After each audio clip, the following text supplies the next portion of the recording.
wadiyaan heli waaye naftaydan midi galiyaa adoonkan ka maqnaada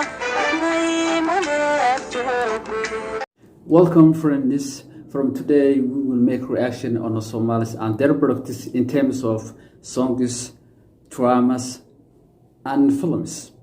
If you are new to my YouTube channel, please subscribe so as to be the first person who watch whatever we upload every day.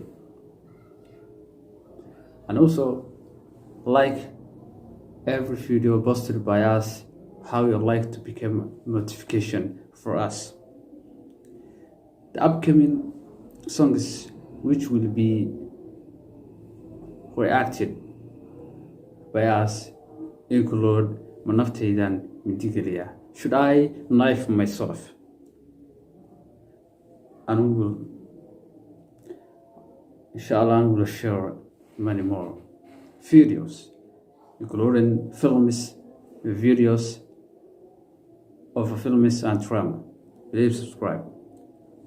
See you next time, and we will come back with another videos.